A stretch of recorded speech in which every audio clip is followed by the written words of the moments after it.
Copies of David's latest book, Party of Defeat. If you're interested in purchasing a copy, David will sign. And another book which is called History Upside Down, The Roots of Palestinian Fascism and the Myth of Israeli Aggression by David Meyer-Levy, who writes for the Freedom Center. There's copies of these three books. And my only other announcement is August 19th. I think Larry Greenfield is here. Larry? Okay. And Georgette Gelbart, working with Daniel Pipes. We're co-sponsoring an event with the Republican Jewish Coalition, the Middle East Forum, and of course the Freedom Center, August 19th at the Beverly Hilton. It's an evening with John Bolton. So invitations are out front. If you'd like more information, if you'd like to sign up for the dinner, by all means, please do so. And that's my announcements. Dave just started. Thank you all for coming. I want to begin by apologizing for the modest nature of this event. We had very little time, and the Wiesenthal Center, which was co-sponsored with us, is in the midst of reconstruction. And I feel a little guilty because Natan Sharansky is a world-class historical figure.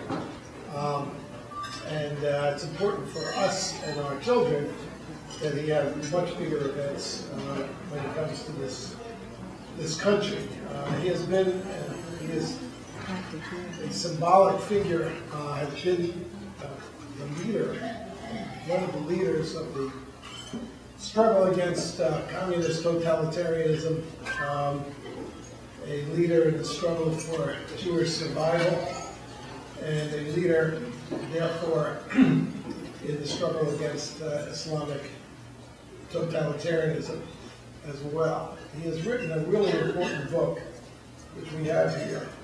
Actually, I mean, his previous book was really important as well, and this is really a companion volume to it. It's called Defending Identity.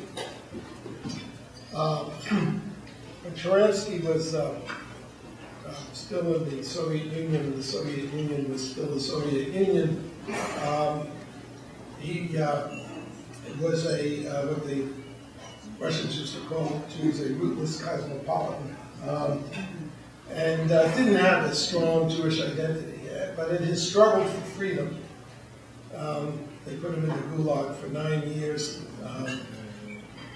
threatening his life. A lot of this, some of this story is told in the book, trying to get him to crack and to betray the struggle for freedom. In the course of his struggle for freedom, he discovered his Jewish roots and identity, and discovered, along with that, identity is what really makes people fight for values.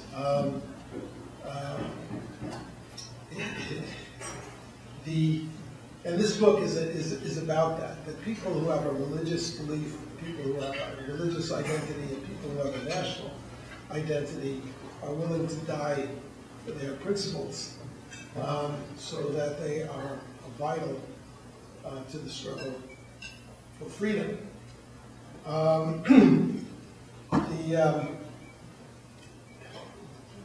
We are facing what I have called the unholy alliance, that is the historic left, which dates from the time of the French Revolution, which is a totalitarian force that has been gathering strength in our lifetimes, who are allied in a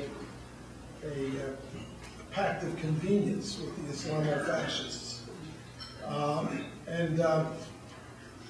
I guess it's a Jew's role to be kind of the focal point, the canary in the mine, as it were, when we confront these totalitarian threats. Stalin didn't get to complete his final solution, but he did set out to follow Hitler and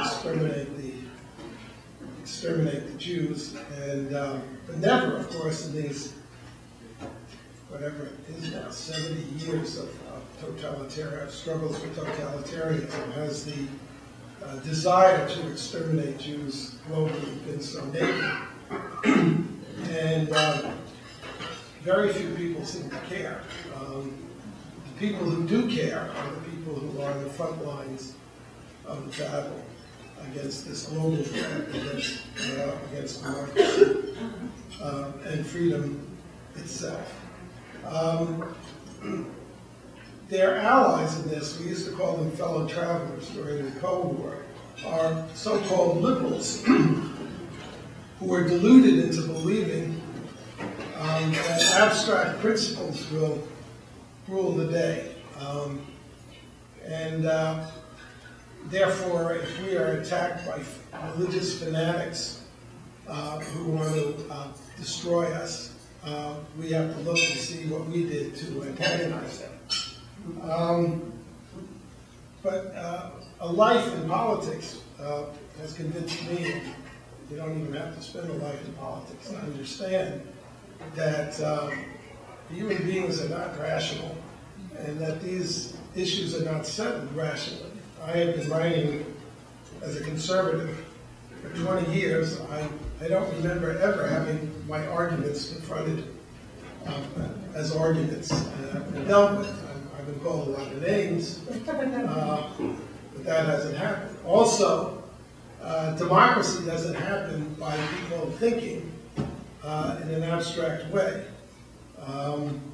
It's not an accident that the organic democracies were created by Protestants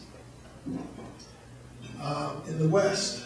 The Japanese didn't become democratic by having somebody explain to them why democracy is a good system.